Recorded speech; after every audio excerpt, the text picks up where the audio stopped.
پیارے حضور، کبھی کبھار انسان کو جب کسی چیز میں کامیابی نہیں ملتی تو اس کی وجہ سے ایک مایوسی کی کیفیت طاری ہو جاتی ہے۔ اس کیفیت میں انسان کا کسی بھی چیز میں دل نہیں لگتا اور یہ کیفیت انسان کے اپنے کنٹرول میں بھی نہیں ہوتی۔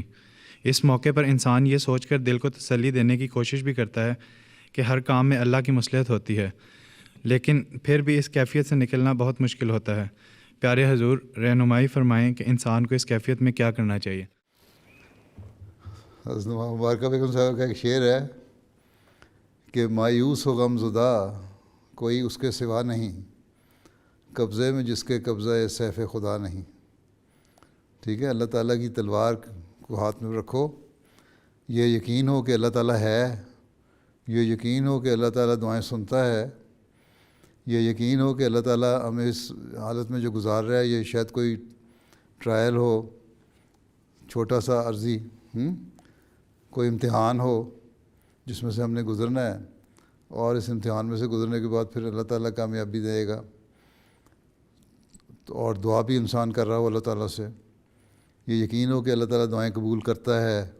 یہ تو ایک نیچرل چیز ہے، مایوسی کی کیفیت آتی ہے انسان کی طبیعت میں، نفسیاتی اثر بھی ہو جاتا ہے، لیکن ایسی حالت میں بالکل ہی ڈیسپریٹ ہو کے تو سب کچھ چھوڑ کے گھر بیٹھ جانا یا کمرہ بند کر کے ڈپریشن میں چلے جانا، یہ چیز غلط ہے۔ اس وقت ہمت کرنی چاہیے، ول پاور سے کام لینا چاہیے اور اللہ تعالیٰ کے حضور دعا کرنی چاہیے۔ اور اگر بہت ہی زیادہ کریٹیکل حالت ہو گئی ہے ڈپریشن کی تو پھر ڈاکٹر کے پاس جا کے علاج بھی کرا لینا چاہیے، کیونکہ پھر یہ بیماری کی صورت بن جاتی ہے۔ ٹھیک ہے، تو اس کو بیماری کے طور پہ ٹریٹ کرو اور دوائی لو تاکہ اس ڈپریشن کی فیز سے انسان باہر نکل آئے۔ ادروائز اللہ تعالیٰ کے آگے جھکو اور اس سے دعا مانگو، اللہ کا ذکر کرو اور کوشش کرو کہ میں نے اس فیز سے باہر نکلنا ہے۔ اللہ تعالیٰ نے قرآن شریف میں فرمایا لا بذکر اللہ تطمئن القلوب، کہ اللہ تعالیٰ کا ذکر کرو بار بار، تمہارے دلوں کو اطمینان نصیب ہوگا۔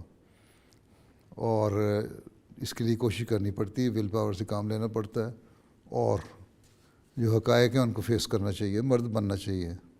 اس کا اور کوئی علاج نہیں، یہی علاج ہے کہ ول پاور اور دعا اور کوشش اور محنت۔